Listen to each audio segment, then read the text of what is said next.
Good evening. Welcome to South Asia Newsline. I am Uzma Jafri. Here are the top stories we are tracking for you on Friday, the 18th of January.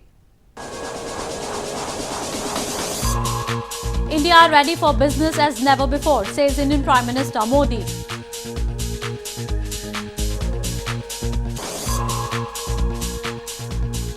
US-Pakistan agree intra-Afghan dialogue vital for peace in Afghanistan.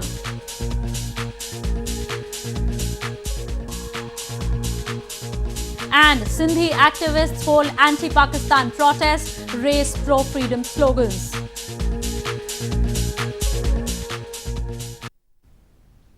And now for all the details.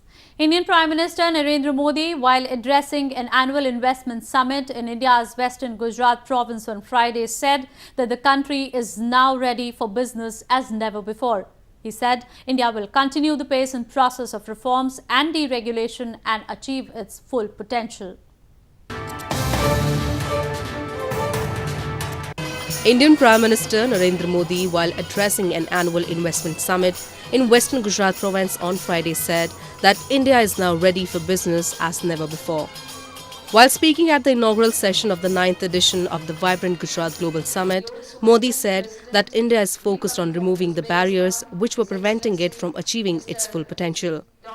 He said the country is keen to scale up investments in next-generation infrastructure, including roads, ports, railways, airports, telecom, digital networks and energy. We are focused on removing the barriers which were preventing us from achieving our full potential. We will continue the pace and process of reforms and deregulation. Friends, India is now ready for business as never before. Earlier in the day, the Indian Prime Minister met Uzbekistan's President Shavkat Mirziyoyev on the sidelines of the investment summit. Both the leaders held discussions on upgrading ties, especially in trade and investment, healthcare, pharma, agriculture and IT. Modi also met his Maltese counterpart Joseph Muscat and discussed growing economic linkages and agreed to enhance mutual cooperation across various sectors. During his meeting with Prime Minister of Czech Republic, the two leaders discussed cooperation in defence, high-tech manufacturing, automotive industry and civil aviation. Twin grenade blasts rocked Srinagar city and Shopian district of India's northern Jammu and Kashmir province on Friday. No loss of life or property was reported in both the incidents. Police have launched investigations and searches were underway to nab the terrorists involved till the last reports came in. Twin grenade attacks on Friday rocked India's northern Jammu and Kashmir province. The first attack took place in ever-busy Lal Chowk area of Srinagar city, causing extensive damages to the nearby shops and window panes of cars parked at the blast site. The incident comes only a day after 5 persons were injured in a grenade attack by terrorists at the Zero Bridge in the city. Meanwhile, security forces had immediately launched cordon and search operations in the area till the last reports came in. A similar incident took place in Gagran area of Shopian district of the province on Friday, in which terrorists lobbed a grenade on a police camp. No loss of life or injury was reported in both the incidents, and police has started investigation in both the grenade attacks. India accuses neighbouring Pakistan of arming and infiltrating militants across the border to spread unrest in Kashmir Valley. Pakistan, however, denies the allegations. In news from Pakistan, US Special Peace Envoy for Afghanistan Zalmay Khalilzad met Pakistan's Foreign Minister Shah Mahmood Qureshi in Islamabad on Friday to discuss Afghan peace process. Washington has long been pushing Islamabad to lean on Taliban leaders, who it says are based in Pakistan, to bring them to the negotiating table.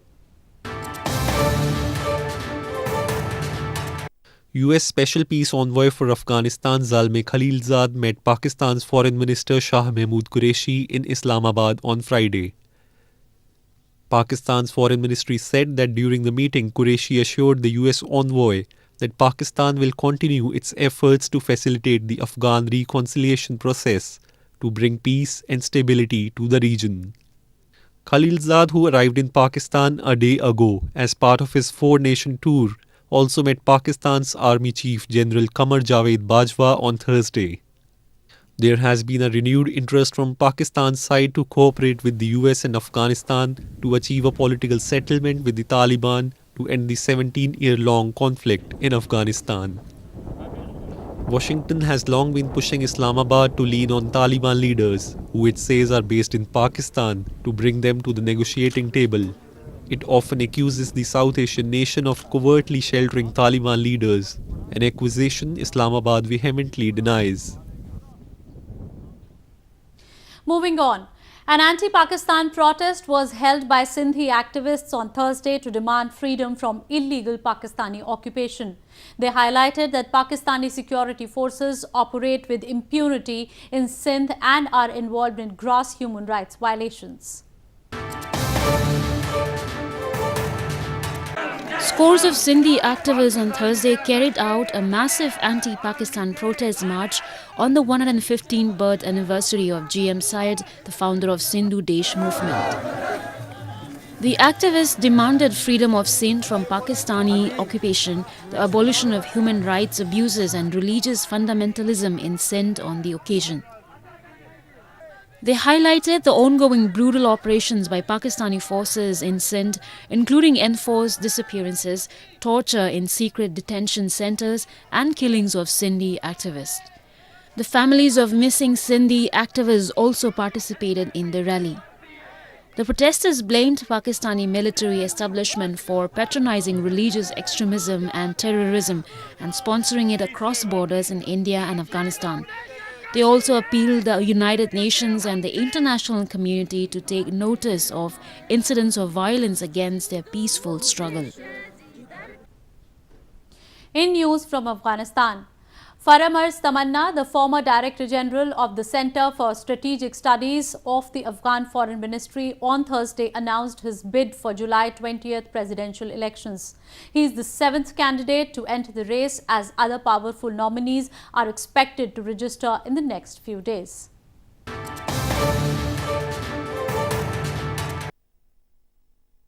Former Director General of the Center for Strategic Studies of the Afghan Foreign Ministry, Faramar's Tamanna, accompanied by his wife and running mates on Thursday, announced his bid for the upcoming presidential elections.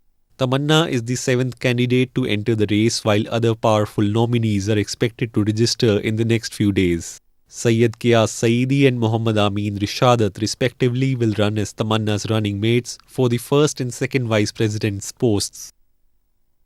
امیدوار هستم که تیم تدبیر و توسعه بتوانه این خلا را پر کنه و یک تیم متخصص و متعهد و بومی و آگاه به علم مدرن جهانی را در رأس حکومت داشته باشه. Meanwhile, the Independent Election Commission of Afghanistan said, so far 73 people have received information packages for the election, and there would be more candidates entering the race in the next few days. The presidential elections in Afghanistan are scheduled to be held on July 20th. More on news from Afghanistan. Art Lords, a group of activists and artists in Afghan capital Kabul, have been nominated for 2019 Freedom of Expression Awards for speaking out against corruption and spreading a message of peace through their murals. They have been selected from over 400 public nominations and a shortlist of 60 groups.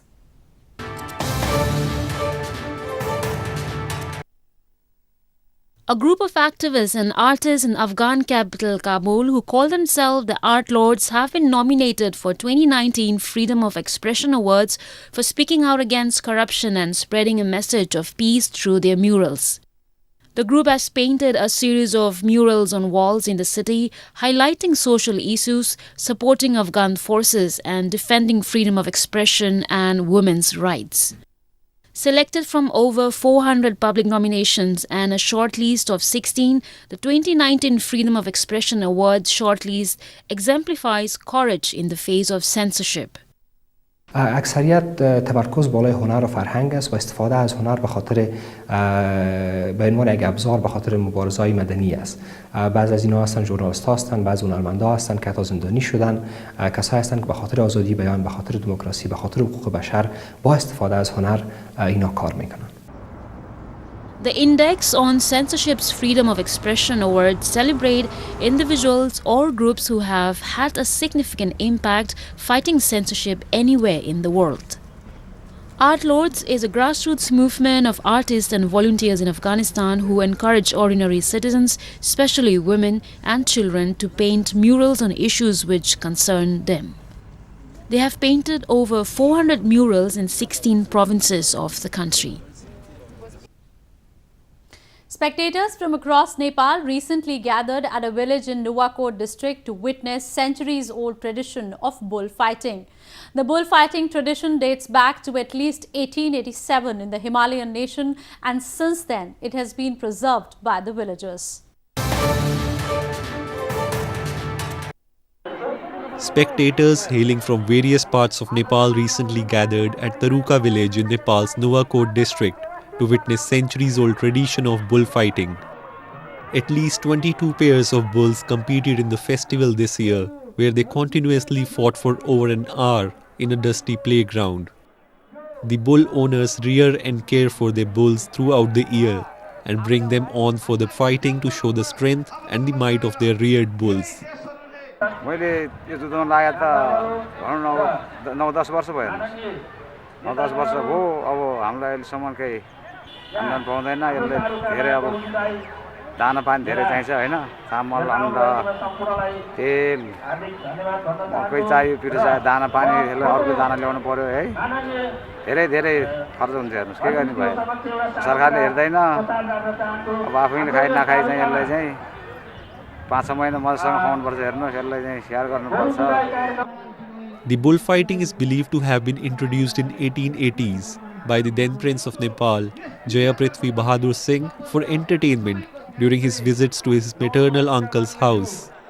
Since then, the locals have taken it upon themselves to continue the tradition over the years and lament inaction from authorities to keep the sport alive.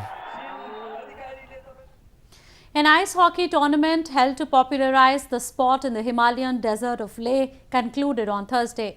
Tourism is the mainstay of the economy of Ladakh region, with its headquarters in Leh, and winter games are being promoted to help boost tourism in the picturesque region.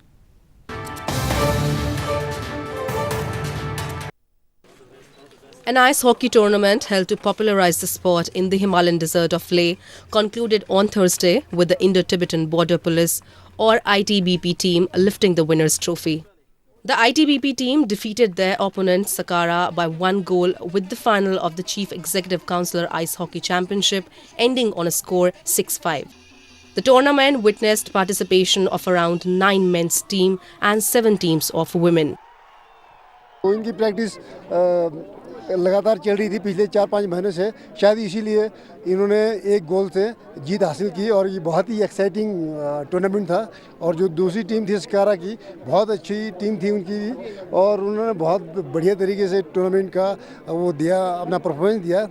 जो ये tournament है बहुत ही सफल रहा है अभी तक, आज तक, और हम आशा करते हैं कि आगे भी ऐसा टूर्नामेंट और भी सफल रहे. और इसी टूर्नामेंट की वजह से अभी और ज़्यादा यूथ और कैपेबल प्लेयर्स अभी और बाहर निकल रहा है इसी टूर्नामेंट की वजह से. Unlike countries like Canada, where the game is played at international level in artificial stadiums, people of Leh mostly play on frozen lakes and rivers. Organized as a collaborative initiative by Youth Services Sports and Ladakh Winter Sports Club, the players in the region are provided with regular training in order to improve their performance. Well, that's all we have for you from South Asia this evening. Now our viewers can watch the show on southasianewsline.com. You can also visit us on facebook.com/SAsiaNewsline and follow us on Twitter @SAsiaNewsline. That's all in tonight's edition. We will see you same time next week. Have a great weekend. Good night.